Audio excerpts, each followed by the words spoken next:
Sleep tight, but keep one eye open. This is Hidden Killers with Tony Brueski. I'm Tony Brueski. This is the Hidden Killers podcast, where today we dig into the latest developments in a case that has gripped the nation from day one: the murders of 4 University of Idaho students, and now the defense's most audacious move yet. Bryan Kohberger, the 29-year-old PhD student turned murder suspect, has hired none other than Dr. Barbara Wolfe, a forensic pathologist known for her involvement in O.J. Simpson's defense. Yes, the same O.J. Simpson whose case still echoes through the halls of legal history. So what does this mean for Kohberger's defense? And how might this shape the outcome of a trial that prosecutors insist must end in capital punishment? With the trial set to begin next summer, this latest development is shaking things up in ways no one expected. Dr. Wolfe, a pathologist with a resume stacked with high-profile cases, including her examination of one of the infamous Simpson gloves, will now testify remotely at a November 7th hearing. The defense argues her insight is crucial in contesting the death penalty, an angle that could change the entire trajectory of Kohberger's fate. But prosecutors aren't buying it. They've pushed back hard, claiming Wolfe's testimony won't aid in uncovering any new facts relevant to the murders. Still, the judge gave the green light, and that alone is enough to raise eyebrows. The case, already teetering on the edge of a media frenzy, just took another unpredictable turn.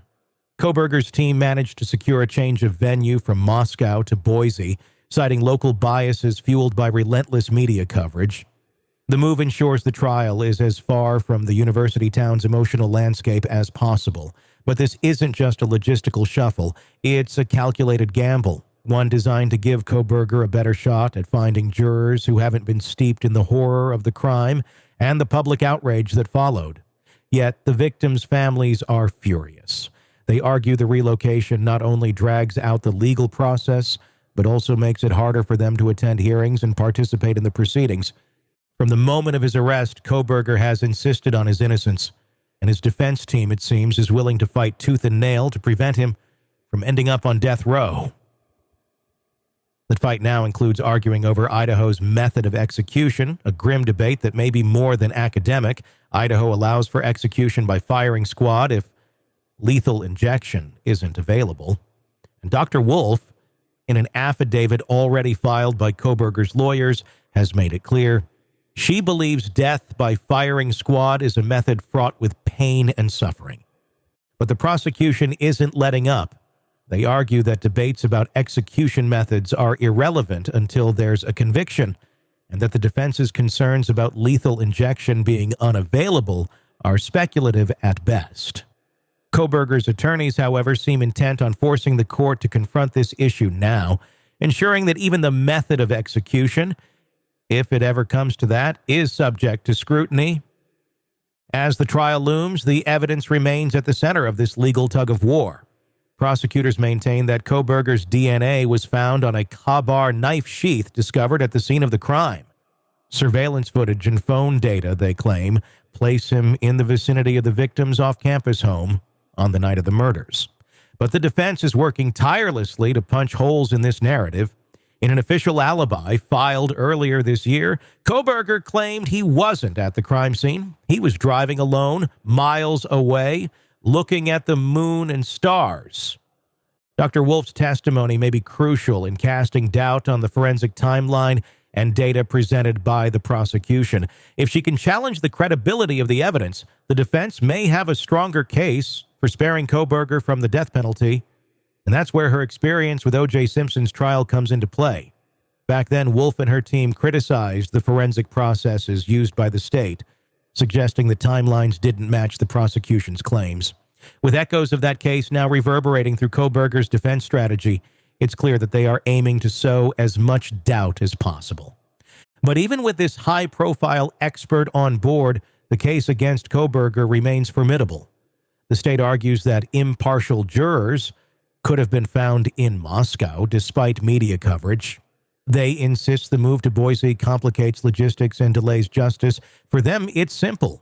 The DNA, the phone data, and the surveillance footage tell a story that points directly to Kohberger. His defense, on the other hand, hinges on unraveling that story thread by thread. And so as we approach November's hearing, the stakes couldn't be higher. Dr. Wolf's remote testimony will likely set the tone for what's to come. If the judge sides with the defense on the death penalty issue, it could mark a significant shift in the prosecution strategy. But if the state holds firm, Kohberger may be looking at the harshest punishment Idaho has to offer. This is just the beginning of a legal battle that promises to be as grueling as it is unpredictable. And with the trial expected to run from July through November 2025, including a separate phase to determine sentencing, the twists and turns are far from over. So what makes someone like Bryan Kohberger tick? How does a seemingly promising PhD student in criminal justice end up at the center of a quadruple homicide investigation? As we peel back the layers of this case, the story becomes more about what lies beneath, the psychological currents running through both the crime and the defense. And just like the intricate forensics at play, understanding these human elements is essential if we hope to make sense of this nightmare. Kohberger's background tells a tale of contradictions. On paper, he was a model student, intelligent, focused, and driven to understand the darker side of human behavior. He wasn't just studying criminal justice, he was immersed in it. Friends and former classmates describe him as someone with a deep fascination for the minds of criminals, asking questions that veered into unsettling territory, probing into the mechanics of violent acts. Was it merely academic curiosity, or was it the first crack in a darker persona? In criminology, there's a term, malignant narcissism, that comes to mind. It's a blend of narcissistic personality traits and antisocial behavior, often paired with sadistic tendencies. People exhibiting this pattern aren't just interested in controlling others, they take pleasure in the suffering they cause. While Kohberger hasn't been diagnosed with any such disorder publicly, his actions, or at least what the prosecution alleges, fit a disturbing pattern. If someone with a desire for control finds themselves feeling powerless or invisible, that desperation can turn deadly.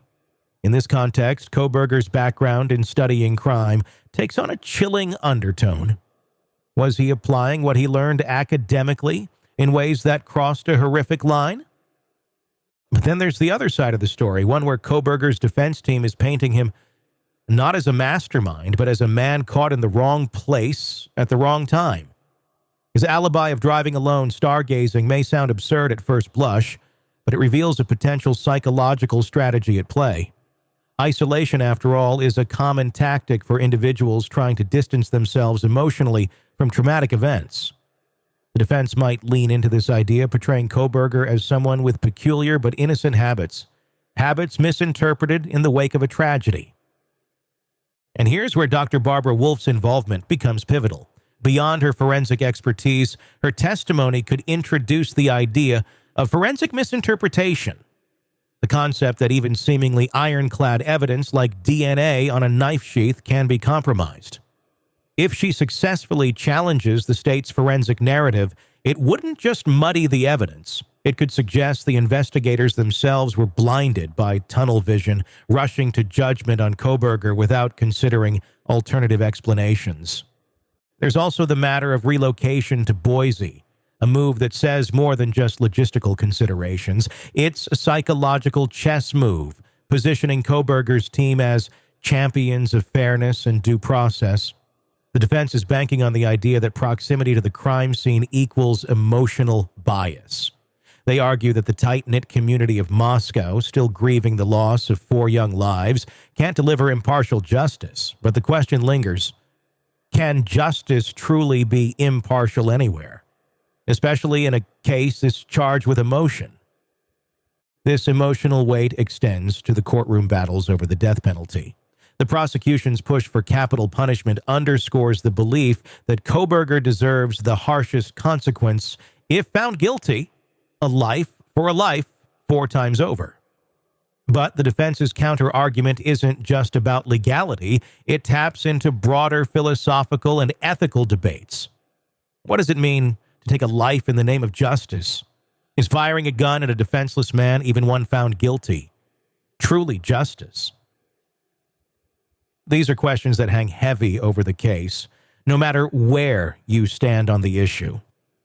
Kohberger's claim of innocence also demands deeper reflection. Is this simply a man maintaining his innocence as any suspect would? Or is there something more? Some individuals with narcissistic tendencies cling to their innocence even in the face of overwhelming evidence, not because they believe they'll be acquitted, but because admitting guilt would shatter the grandiose image they've crafted for themselves. If Kohberger's mindset aligns with this pattern, his insistence on innocence may tell us more about his psyche than his guilt or innocence. And then there's the narrative the prosecution is building, a relentless pursuit of justice fueled by grief and anger. The state insists the DNA, the surveillance footage, the phone data, all of it points directly to Kohberger. Yet forensic evidence, as history has shown, isn't always infallible. That's precisely what Dr. Wolf aims to remind the court on November 7th. Her presence on the defense team sends a message. This trial won't be straightforward, and every piece of evidence will be scrutinized to the fullest extent. This isn't just a legal battle, it's a collision of worldviews. On one side, a community demands justice for 4 promising young lives stolen in the night. On the other, a man insists he's innocent. His defense team throwing every resource they have into preventing what they see as a miscarriage of justice. And somewhere in between lies the truth, messy, complicated, and elusive. I'm Tony Brueski. If you want to stay up to date on this case and others we cover, be sure to subscribe. In a world where the darkest secrets lie just beneath the surface, They said it was an accident, but the evidence says otherwise. where hidden killers roam unnoticed in the shadows. I think you would definitely be looking at a blend of toxic, very bad narcissistic personality traits, and they will be vengeful and possibly resort to violence. Join Tony Brueski as he uncovers the truth behind the most chilling cases. They said it was an accident, but the evidence clearly says otherwise. Each episode, we dig deep into the minds of those who commit the unthinkable. To your point on narcissism, he thinks in his own mind how witty he is. Yeah. But he lost that jury. I was done with him in 2 minutes. From unsolved mysteries to infamous crimes. Geez, you've just talked about how you've taught yourself how to do everything under the sun. I bet you did a YouTube video, how to best kill somebody with a knife. Hidden Killers with Tony Brueski takes you where few dare to go. How does someone with such a dark secret go unnoticed for so long? With multiple new episodes every single day. We're not just telling stories, we're seeking justice. Listen now on Apple Podcasts or wherever you get your podcasts. Just search for Hidden Killers with Tony Brueski.